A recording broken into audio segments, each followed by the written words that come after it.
Hello. হ্যাঁ বলো। হ্যাঁ সৌমেন, বলছি তুমি আমাকে যে লোকেশনে আসতে বলেছিলে আমি তো সেই লোকেশনে পৌঁছে গিয়েছি। আহ, দেখো সামনে একটা অ্যাশ কালারের হন্ডা সিটি রাখা আছে। হ্যাঁ হ্যাঁ হ্যাঁ হ্যাঁ। হ্যাঁ, আমি ওই গাড়িটার নিচেই কাজ করছি। ও ও আচ্ছা, ঠিক আছে।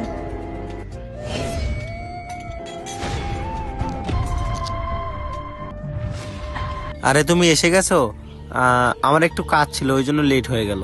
আচ্ছা সৌমেন, তুমি যে বলছিলে তুমি গাড়ি ঠিক করছিলে, তার মানে তুমি মেকানিক?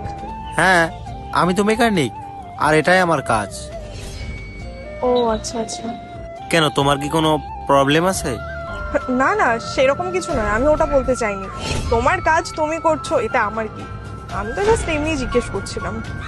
না না, এখনকার মেয়েরা তো এসব কাজ পছন্দই করে না, তাই জন্য আর কি। আজকে কিন্তু খুব মজা করবে। আয় তো। ওই, আমার গাড়িটা ঠিক হয়েছে? স্যার আর 10টা মিনিট দিন, আমি ঠিক করে দিচ্ছি। 10টা মিনিট করে আর কতক্ষণ টাইম নিবি? আমি তো তখন থেকে দেখতে পাচ্ছি তুই এই মেয়েটার সাথে ফুর্তি করছিস কাজ না করে। স্যার একটু টাইম দিন, আমি ঠিক করে দিচ্ছি।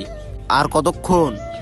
আমি তোকে টাকা দেই কাজ করার জন্য, মেয়ে নিয়ে ফুর্তি করার জন্য নয়, ঠিক আছে? চল ভাগ। পূজা, তুমি 10টা মিনিট দাঁড়াও, আমি কাজটা করে আসছি, ঠিক আছে? ঠিক আছে।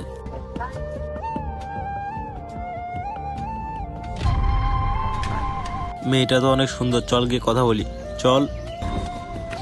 Excuse me, what's your name? Sorry, Puja. ও, এখানে কি গাড়ি ঠিক করতে এসছো? না না, অ্যাকচুয়ালি এখানে আমি আমার বয়ফ্রেন্ডের সাথে দেখা করতে এসেছি। বয়ফ্রেন্ড? কোথায় বয়ফ্রেন্ড?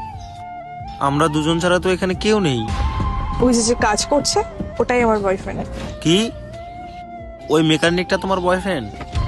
হ্যাঁ, এতে এত অবাক হওয়ার কি আছে? তুমি একটা সুন্দর মেয়ে, আর তোমার ফিগারটাও খুব ভালো, তো তুমি অনেক ভালো ছেলে ডিজার্ভ করো না, অনেকটা আমাদের মতো। একদম না। আর ও তোমাকে রাখতে পারবে? ওর তো নিজের একটা পার্সোনাল গাড়িও নেই। সরি। আমার সাথে প্রেম করো, আমি তোমাকে 5 স্টার হোটেল নিয়ে যাব, খাওয়াবো, ঘোরাবো। ও কোথায় নিয়ে যাবে? চায়ের দোকানে? এখনো সময় আছে, আমার সাথে প্রেম করো, ওই মেকানিকের সাথে না। থ্যাংক ইউ, আপনারা যে আমাকে নিয়ে এত ভাবলেন তার জন্য। আর সরি, আমি এটা করতে পারবো না, কারণ আমি আমার বয়ফ্রেন্ডকে ভালোবাসি আর আমি ওর প্রতি লয়াল। আমি ওকে রেখে আপনাদের কারোর সাথে প্রেম করতে পারবো না। গাইস, তারপরে কি হলো সেটা দেখতে চাইলে ভিডিওতে একটা লাইক করে পার্ট 2 লিখে কমেন্টস করে দাও।